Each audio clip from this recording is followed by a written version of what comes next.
Hey everybody, since it's still October, we're going to continue this trend of talking about horror games, how to run them, and various things involving just the idea of a horror game. To start off, I want to talk about what I think personally is one of the best games to start out running horror games with. It's not one you would expect, maybe Vampire or Wraith or even Call of Cthulhu. All of these games are a bit complex in their own ways, right? Call of Cthulhu has a lot of the madness situation going on. You have a lot of the mythos to talk about and kind of work that in, and they can be really fun games, but they can be a little more challenging and complex to wrap your head around in ways that make your players kind of expect the unexpected. Call of Cthulhu, people kind of know what that's about. They kind of know where that's going. It's madness, it's horror, it's stuff from beyond the veil of reality. So that can get a little bit not predictable, but people know what to expect, what type of things to expect. Vampire the Masquerade, kind of the same way. Also a lot more complex, and I think a starting game for a horror storyteller should just dive right into. I mean, it's good to cut your teeth on it. It's really good to kind of get involved in, but there's a lot of complexities there that can be somewhat confusing if you don't really do a lot of your, a lot of homework on it, right? And things like Wraith, phenomenal system, horrifically depressing. I love it, love the setting, but damn. So I'm going to stick, however, with this kind of White Wolf trend here and talk about what I feel is my favorite game to run for Halloween games, like Halloween one-shots, horror game one-shots. I think it's a phenomenal system. It stays incredibly, deadly, and since it starts off with people just playing regular people, it's kind of hard to tell where the story's going to go next. And that would be flat out The World of Darkness. Chronicles of Darkness, first edition. You could use second if you want, but I prefer this one. I prefer first.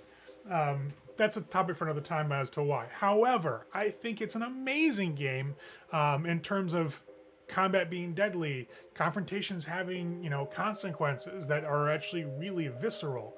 Because combat in the Chronicles of Darkness setting is really, really deadly sometimes. And so that really hypes up this idea of finding a way outside of just combat to resolve a problem, which I think in a horror game is pretty much the type of thing I want to go for. That's the angle I like going for.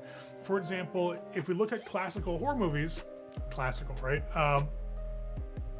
Let's pick one off the top of our heads. Let's say Texas Chainsaw Massacre.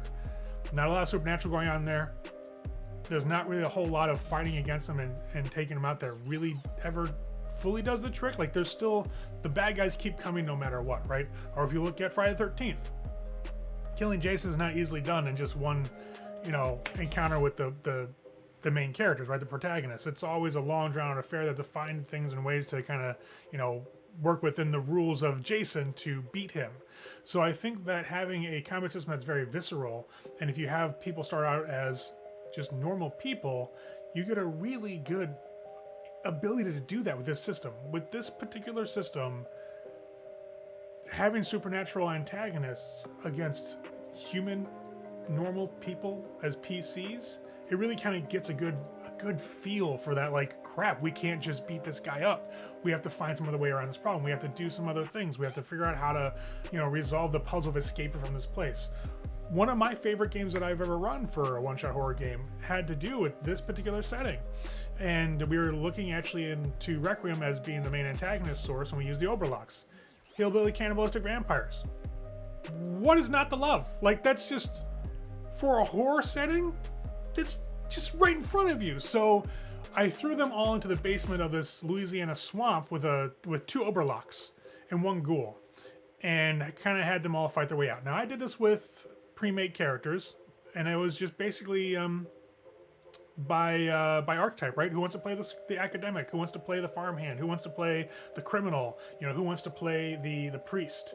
Things like that. And they were all brought into the situation by being kidnapped at bus stops and being dragged back here and thrown into the basement as food. The ghoul for the Oberlocks went out and did it.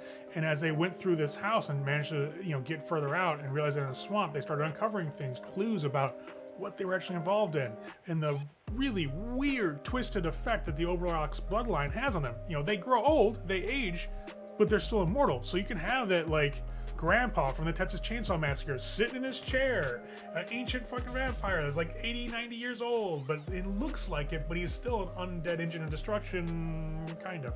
And it was a lot of fun. So I think that the New World of Darkness stuff, I still call it that, the Chronicles of Darkness stuff, I think it's phenomenal to run as a beginning storyteller, getting into the World of Darkness and getting into running games.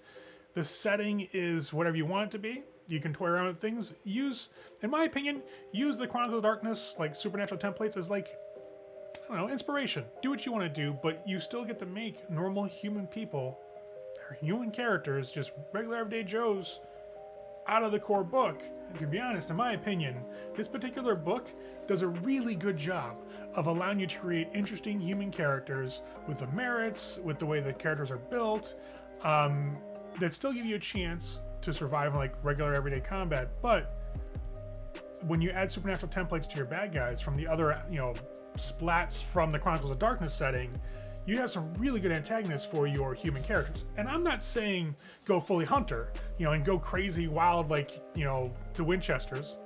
You don't want to go like all crazy Winchester it out and have all kinds of shit happen to them. I mean, you can. It's your game. But I think it works better with just having them be normal people. Because if you look at the other Hunter lines that are out there, like Hunter the Reckoning, Hunter the Vigil, these games are solid, they're cool, but I think they made one big mistake that deviated a bit too much from making them completely relatable characters. There's too much supernatural power attributed to the PCs in those games to really capture that feel of normal people, everyday people against the hordes of darkness that are out there in the World of Darkness. And I think that by using, just right out of this core book, using that as your template for your characters and letting them progress on that route, later on if you want to, sure, you can use stuff like Second Sight or some of the other, other splat books they added to kind of spice things up a little bit here and there, but keep it rare. Keep it mainly about humans and just regular everyday people encountering the unknown, because really, when we watch a lot of horror movies, that's primarily what we're seeing. Things like even stuff that's out there and wacky and wild, like Cabin in the Woods. It's still normal, everyday people trapped in this extraordinary situation and trying to make their way out of it. If you keep that base flavor, which I think this game setting does very, very well, you have a really cool, memorable game. If you go Call of Cthulhu, sure, you're still playing normal characters against the unknown, but really it's a predictable unknown. And yeah, the same can be said for Chronicles of Darkness. People might know, hey, we're playing in the World of Darkness, so clearly there's going to be vampires and werewolves, etc., but you can always spin that and approach them from an angle they didn't expect or see coming.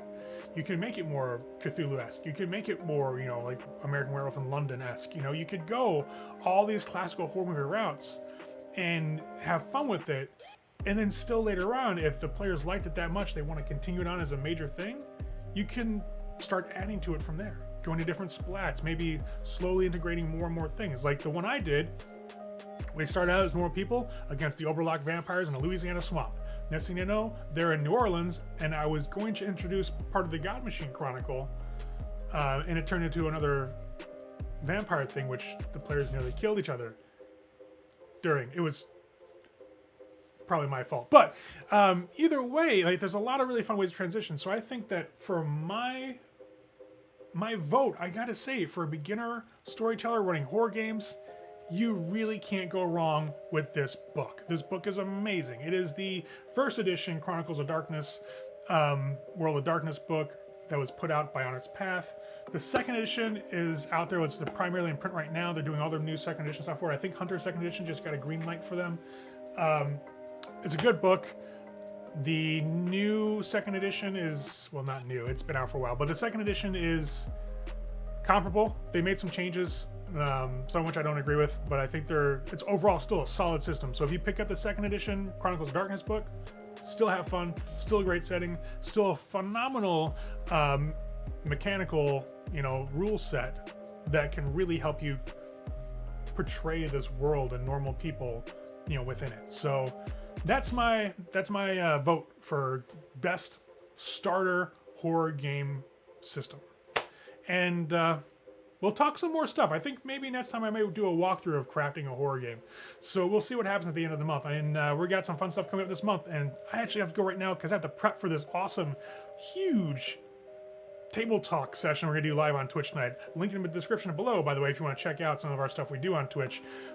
But until next time, guys, as always, just have fun and hit the like button and subscribe if you want notifications when we come out new videos. So anyways, guys, see you later.